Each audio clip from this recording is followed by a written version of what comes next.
Welcome back. I'm Vivek Bindra. I'm an international motivational speaker, leadership consultant and a CEO coach. आज का topic है how to expand your business exponentially. How to expand your business exponentially. Incrementally नहीं, exponentially. एक होता है business के अंदर addition और एक होता है बिजनेस के अंदर मल्टीप्लिकेशन.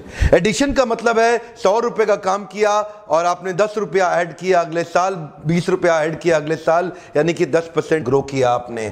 लेकिन एक्सपोनेंशियली एडिशन से नहीं होता, मल्टीप्लिकेशन से होता है. जब रेट टू द पावर 2 आ जाता है मिनिमम, उसको बोलते हैं एक्सपोनेंशियल. आपका धंधा डबल क्वाड्रुपल कैसे हो जाए वो महत्वपूर्ण है.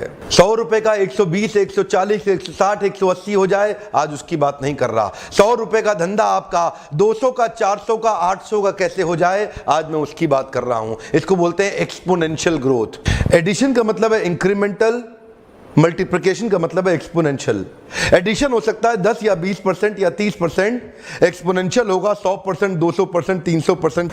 यहां पे थोड़ा बिजनेस जुड़ेगा, यहां अचानक बिजनेस डबल, ट्रिपल या क्वाड्रुपल हो जाएगा. स्केलेबिलिटी का अर्थ है जिस दिन आपका धंधा आपके बिना लगातार ग्रो कर रहा हो, तब मैं मान सकता हूं कि आपका बिजनेस स्केलेबल हो गया है. लाला जी जब अपने गल्ले पे बैठना बंद कर दें और उनका धंधा फिर भी लगातार ग्रो कर रहा है, उसको बोलते हैं एक्सपोनेंशियली ग्रो करने वाला स्केलेबल बिजनेस. लेकिन स्केलेबिलिटी से पहले सस्टेनेबिलिटी बड़ी इंपॉर्टेंट होती है. लोग स्केलेबिलिटी का ट्राई मारते हैं, लेकिन कई बार उनकी इमैच्योर डेथ हो जाती है उनकी कंपनी की, क्योंकि वो एक्सपेंशन में निकल जाते हैं, ग्रॉस मार्जिन नहीं रहा, ग्रॉस प्रॉफिट खतरे में आ गया और डेड हो गए. पहले सस्टेन करें, एक रिकरिंग रेवेन्यू मॉडल डेवलप करें जहां आपका ग्रॉस प्रॉफिट फिक्स्ड हो जाए, जिधर आपका ग्रॉस प्रॉफिट सुरक्षित हो जाए, और उसके बाद स्केलेबिलिटी की बात करना ठीक रहता है. तो पहले sustainability with minimum operating profit जरूर सुनिश्चित कर लीजिएगा, फिर स्केलेबिलिटी बचे हुए प्रॉफिट से यह एक्सटर्नल फंड को फंडिंग एजेंसी के थ्रू, पीई इन्वेस्टर के थ्रू आप लगाना, वो ठीक रहेगा.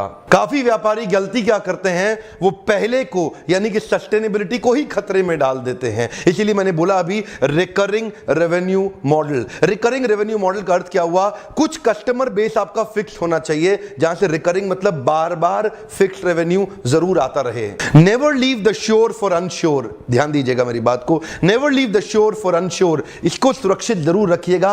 मिनिमम ग्रॉस प्रॉफिट रहना चाहिए आपका धंधे के अंदर. ग्रॉस मार्जिन खत्म हो गया तो आपके धंधे में जल्दी ही अननेचुरल सडन डेथ हो जाएगी. लगभग सारे ही बिजनेस के अंदर रिकरिंग रेवेन्यू मॉडल किसी ना किसी प्रकार से संभव होता है. आपके बिजनेस को सुरक्षित करने के लिए आपको ढूंढना पड़ेगा आपके बिजनेस के अंदर रिकरिंग मतलब बार बार आने वाला सुरक्षित रेवेन्यू मॉडल कहां से आएगा, जिससे आपका बिजनेस सस्टेन कर जाए. सस्टेनेबिलिटी के बाद स्केलेबिलिटी. विदाउट सस्टेनेबिलिटी स्केलेबिलिटी करेंगे, खतरे में पड़ सकते हैं.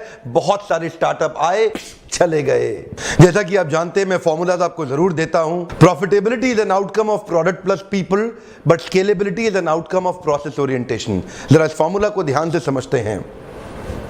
जब प्रोडक्ट और पीपल ये दोनों जुड़ जाते हैं तो प्रॉफिट आता है. जब प्रोसेस ओरिएंटेशन होता है तो स्केल अप होता है बिजनेस. आगे समझा रहा हूं आपको, जरा ध्यान दीजिएगा. उदाहरण के रूप में बहुत सी ऑर्गेनाइजेशन से हम पूछते हैं कि आपको स्केल अप करने के लिए क्या चाहिए, वो बोलते हैं बहुत बढ़िया प्रोडक्ट चाहिए. हम उनसे पूछते हैं धंधे को एक्सपैंड करने के लिए क्या चाहिए, वो कहते हैं बढ़िया प्रोडक्ट होगा ना तो बिजनेस एक्सपैंड अपने आप हो जाएगा, प्रोडक्ट पे ध्यान दो. एक्चुअली बहुत बार ये बात सही नहीं है.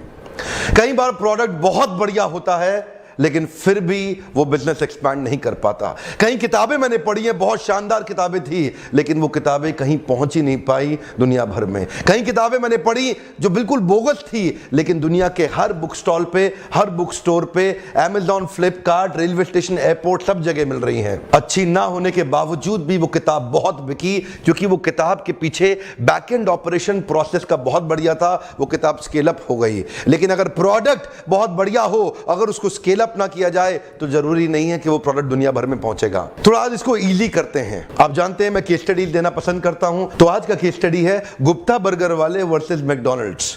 गुप्ता बर्गर वाले जो हैं मैंने नॉर्थ इंडिया में कई स्टॉल देखे, गुप्ता बर्गर वाला अमेजिंग बर्गर बना रहा है, बन को शानदार तरीके से फ्राई करता है, ऊपर टिक्की, उसके साथ में टमाटर, खीरा, थोड़ा थोड़ा कैबेज, अंदर मसाला, चाट मसाला, चटनी लगा के बर्गर को ओहो हो खाओ तो मजा आ जाएगा।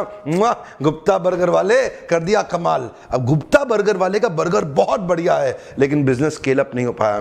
क्यों जानते हैं? उसमें दो चीज है, एक है पर्सनालिटी यानी कि पीपल, और दूसरा है प्रोडक्ट। पीपल और प्रोडक्ट दोनों बहुत बढ़िया है तो गुप्ता बर्गर वाले को प्रॉफिट मिल रहा है। उसके बर्गर की कॉस्ट आ रही है 15 रुपया, बेच रहा है 30 रुपए का, 100% ग्रॉस मार्जिन। कमाल हो गया। गुप्ता बर्गर वाला हो सकता है बढ़िया नोट कमा जाए। पर दूसरी तरफ मैकडॉनल्ड अपने बर्गर के टेस्ट के कारण नहीं जाना जाता।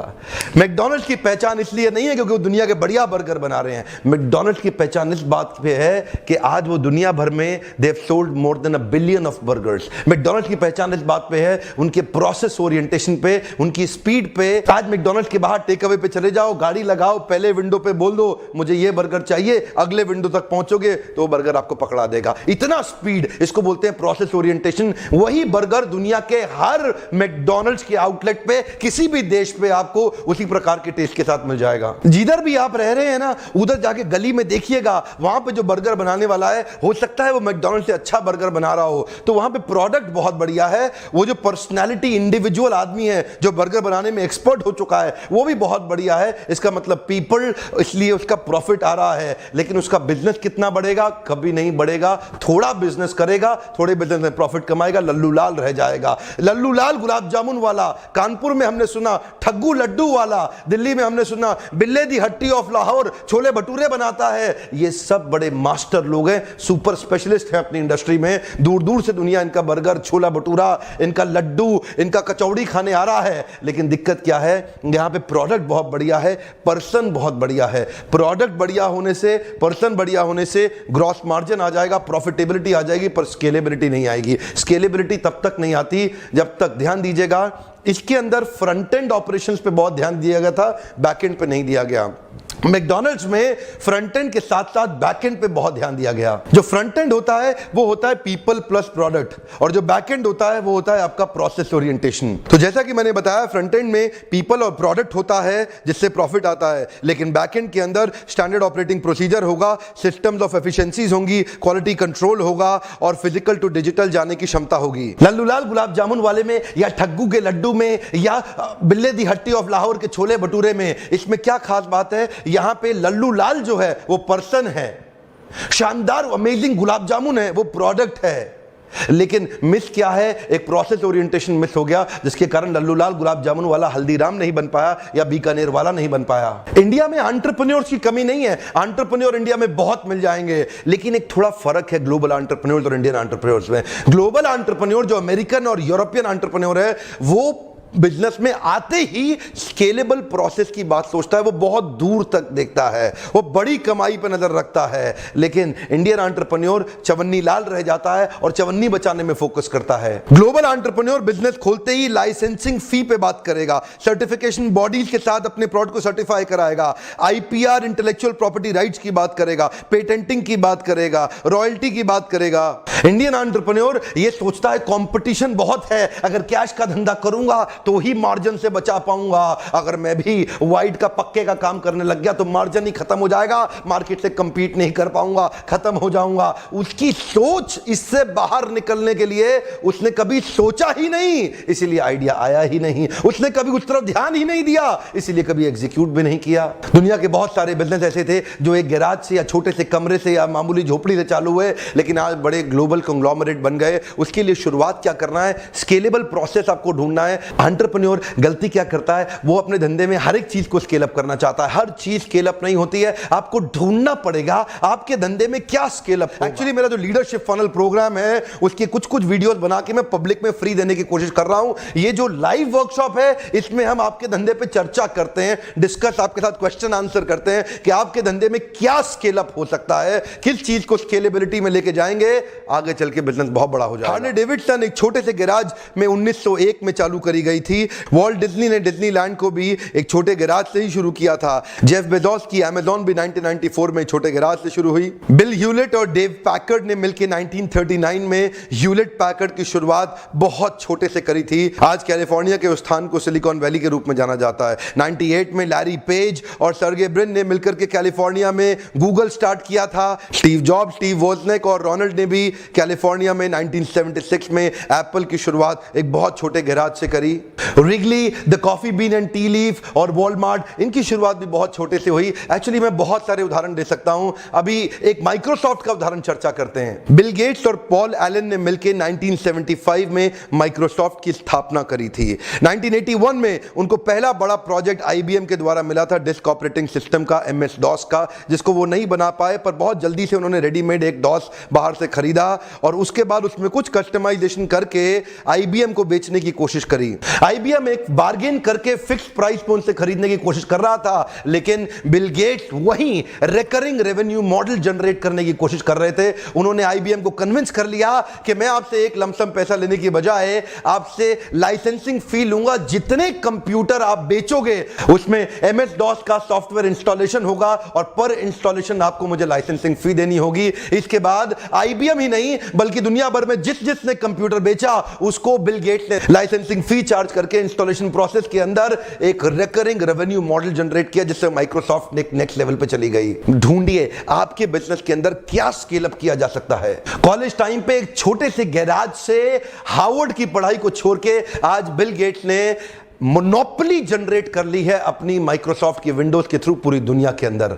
एक्चुअली थोड़े दिन पहले यूट्यूब के नीचे कमेंट बॉक्स में मेरे एक वीडियो में किसी ने कमेंट में कुछ 2-3 लोगों ने लिखा कि क्या डॉक्टर बिंद्रा ये पॉसिबल है क्या इंडियन कॉन्टेक्स्ट के इंडियन एंटरप्रेन्योर्स की कुछ एग्जांपल दें जिससे हमारा अंडरस्टैंडिंग और खुल सके, बढ़ सके। तो मैं सोचा आज चर्चा करूं अरविंद आई केयर हॉस्पिटल, जिसने तूफान ला दिया पूरी दुनिया के अंदर। आई केयर हॉस्पिटल्स के अंदर it is the world's largest eye care hospital chain series जो उन्होंने चालू करी। डॉक्टर गोविंदप्पा वेंकट स्वामी ये बड़े रेवोल्यूशनरी आदमी निकले। आज दुनिया भर में इन्होंने जो आई केयर के अंदर रेवोल्यूशन ला दिया, नेत्रहीन व्यक्ति को आंख की रोशनी देने के मिशन के साथ एक मिशनरी स्पिरिट पे पूरी दुनिया में इन्होंने धंधे को फैलाया। इनकी केस स्टडी तो ऐसी है जिससे आज हार्वर्ड भी इनकी केस स्टडी को बेच बेच के पैसा कमा रहा है। यूएस के अंदर आंख के जिस ऑपरेशन के लिए $1800 उस समय चार्ज किया जाता था, तब उस समय गोविंदप्पा वेंकट स्वामी ने उसको $10 के अंदर उपलब्ध कराया उस सेवा को। और कहां $1800 और कहां $10। इसको बोलते हैं अरविंद आई केयर हॉस्पिटल ने मॉडल को इतना स्केलेबल किया। इन्होंने देखा सबसे ज्यादा नेत्रहीन लोग पूरे पृथ्वी पे हिंदुस्तान में ही हैं, यही इन्होंने एक अपॉर्चुनिटी देखी और उसके बाद इसी मॉडल को ये एशिया में, पूरे एशिया में फैलाया, अफ्रीका लेके गए और अमेरिकन उस कॉन्टिनेंट में, अमेरिका के, साउथ अमेरिका के, जहां लोगों के पास मेडिकल फैसिलिटी और धन की कमी थी। देखिए अगर आप कंफ्यूज हो रहे हैं कि मैं बोल रहा हूं डॉक्टर गोविंदप्पा वेंकट स्वामी ने सर्विसेज को सस्ता कर दिया तो फिर कैसा कमाया, मैं भी आपको शेयर करता हूं, जरा ध्यान दीजिएगा। डॉक्टर गोविंदप्पा वेंकट स्वामी का एक नियम है कि हम रेट इस बात पे नहीं निर्धारित करेंगे कि सर्जरी में खर्चा कितना आता है, बोले हम रेट इस बात पे निर्धारित करेंगे कि सामने वाले की पैसा देने की क्षमता कितनी है। अरविंद आई केयर हॉस्पिटल्स ने क्या किया, 70% ऑपरेशन जितने भी करते हैं वो एकदम फ्री ऑफ कॉस्ट करते हैं और बाकी 30% ऑपरेशन जो करते हैं उसको भी सब्सिडाइज्ड कॉस्ट पे करते हैं। और बावजूद इतना 30% को सस्ते में करना, 70% को फ्री करना, देखने में लगेगा इतना खर्चा और आमदनी कुछ हो ही नहीं रही तो कंपनी लॉस में जा रही होगी। आप बुद्धि चकरा जाएगी व्यक्ति की। टोटल ग्रुप आज भी 40% के नेट मार्जिन पे चल रहा है, उनका इबिट्टा 40% से ज्यादा है। साधारण भाषा में इबिट्टा का अर्थ हुआ जो उनका प्रॉफिट है आज 40% से ज्यादा है। किसी धंधे में इतना बड़ा मार्जिन नहीं होता क्योंकि उन्होंने बिजनेस को स्केल अप किया। उन्होंने ये नहीं सोचा कि मैं कमरे में बैठ के लिमिटेड ऑपरेशन करूंगा और मैं उसमें ज्यादा कमा लूंगा। स्केलेबिलिटी का पहला रूल है सोच होनी चाहिए क्रांतिकारी और बहुत बड़ी। समझिए, दोबारा बोल रहा हूं, स्केलेबिलिटी का पहला रूल है, आपकी सोच क्रांतिकारी रूप से बहुत बड़ी होनी चाहिए। जितना बड़ा सोचेंगे उतने सही आइडियाज आएंगे कि किस चीज को आप स्केल अप कर सकते हैं। ये जो प्लस प्लस प्लस प्लस करके सोचेंगे ना, आइडिया आएगा ही नहीं। आइडिया क्या आएगा? आप अपनी एग्जिस्टिंग चीजों को ठीक करेंगे। लेकिन जब आप मल्टीप्लिकेशन पे सोचेंगे तो आइडियाज बहुत बड़े आएंगे। 13 बेड के अस्पताल से अरविंद केयर आई हॉस्पिटल इस समय दुनिया की सबसे बड़ी चेन बन चुका है। इतिहास क्रांति ला के रच दिया। प्रॉफिट के बारे में नहीं सोचा, बिजनेस को बड़ा करने के बारे में सोचा। ध्यान दीजिएगा, जिस तरह मैकडॉनल्ड अपने बेस्ट बर्गर के लिए नहीं जाना जाता, मैकडॉनल्ड जाना जाता है किस तरह वो बिलियन बर्गर बेच रहा है पूरी दुनिया के अंदर। ठीक उसी लीडरशिप फनल प्रोग्राम में हम आजकल स्टडीज ऐड कर रहे हैं ताकि हमारे पार्टिसिपेंट्स आइडेंटिफाई कर सकें। एक एंटरप्रेन्योर को शक्ति देने के लिए ये प्रोग्राम हमने डेवलप किए हैं। आप आइडेंटिफाई कर सके कि आपके बिजनेस में बड़ा एक्सपेंशन कैसे होगा। अगर आपको मौका लगता है तो ये प्रोग्राम अटेंड करने के लिए जरूर आइए। मोबाइल नंबर पे फोन करिए और रजिस्टर करिए। ये प्रोग्राम जो 6 मंथ्स का लीडरशिप फनल है, ये मैं बहुत फ्रीक्वेंटली नहीं करता हूं, अभी एक होने वाला है। You can come and attend. लेकिन अगर आप नहीं आ सकते, जैसा कि मैं हर बार बताता हूं, अगर आप कहीं बहुत दूर रह रहे हैं तो मैं कंटेंट को छुपाने की कोशिश नहीं कर रहा, मैं कंटेंट को देने की कोशिश कर रहा हूं कि आप सबका फायदा इन फ्री वीडियो से भी होता रहे। आपके आसपास आपके कई मित्र, दोस्त, रिश्तेदार ऐसे होंगे जो आज भी लल्लू लाल एंड सन्स की तरह धंधा चला रहे हैं, जो आज भी छज्जू लाल and sons, Chavanni Lal and sons की तरह धंधा चला रहे हैं। इच्छा रखते हैं बिलियन डॉलर बिजनेस करना, लेकिन करते हैं चवन्नी लाल एंड सन्स का बिजनेस। आप उनको ऐसे वीडियो जरूर शेयर करिए ताकि उनकी मदद होते रहे। और नीचे कमेंट में लिखिएगा आप किस तरह अपने बिजनेस को स्केल अप करना चाहते हैं। अगर आपको ऐसे वीडियोस अच्छे लगते हैं तो इनको लाइक करिए। मुझे लगेगा कि आपकी शायद मदद हो रही है, और अगर आपकी मदद होगी तो मैं इस तरह की वीडियोस और बनाता रहूंगा। वीडियो देखने के लिए आपका बहुत बहुत धन्यवाद।